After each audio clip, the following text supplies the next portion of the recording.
فوئاد مستەفا سوڵتانی ناسراو بە کاک فوئاد لە ساڵی 1327 هەتاوی لە ئاوایی ئەڵمانە سەر بە ناوچەی مەریوان لەدایک بوو. تاپۆلی چوارم لە ئەڵمانە خوێندی و دووەجار بۆ درێژەی خوێندن چووە شاری سنە. کاک فوئاد بە دوای هەوڵێکی زۆر لە زانستگای ئاریای تاران دەستی بە خوێندن کرد. ساڵی 1348 هەتاوی لە دەورانی خەفەقانی ڕژیمی شادا لەگەڵ ژمارەیەک لە ڕووناکبیرانی چەپ و تێکۆشەر بە نهێنی ڕێکخراوێکیان دامەرزان کە دواتر بە کۆمەڵە ناسرا. کاک فوئاد وەکو ڕێبەری کرێکاران و چینی زەحمەتکێش دۆر و کاریگەرێکی بەرچاوی لە کوردستان بوو. هاوڕێ مهندس فوئاد مستەفا سوڵتانی 4 ساڵ لە زیندانی ڕژیمی شادا بوو و پاییزی ساڵی 1357 هەتاوی لە زیندان ئازاد کرا.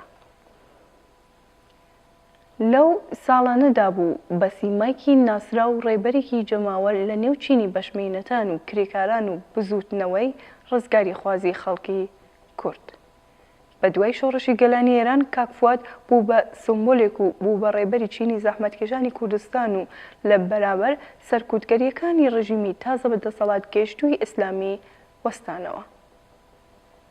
لە شەڕی نەورۆزی خوێناوی شاری سنە لە ڕێخستنی جەمیەتە دموکراتیکەکان و یەکێتی جوتیاران و پێکهێنانی هێزی پێشمەرگە و لە کۆچی مێژووی خەڵکی شاری مەریوان و لە زۆربەی مەیدانە سیاسی و جەماوەریەکاندا ڕۆڵێکی سەرەکی هەبوو.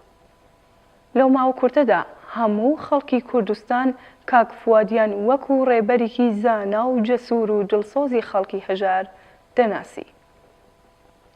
ڕاگەیاندنەکانی ئەو کاتەی کۆمەڵە کە زۆربەیان کاک فوئاد دەینووسی نیشاندەری ئێرادەی ڕێبەرێکی چەپ و شۆڕشگر بوو بۆ دفاع لە مافەکانی خەڵکی زەحمەتکێش و بێبەشی کوردستان و دفاع لە مافی چارەنووسی کورد لە کوردستانی ڕۆژهەڵات.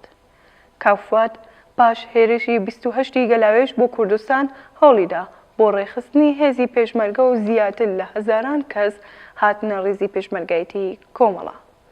کاک فوئاد نوێنەری شۆرەی شاری مەریوان لە وتوێژ لەگەڵ چەمران و نوێنەرانی دیکەی حکوومەتی تاران بوو.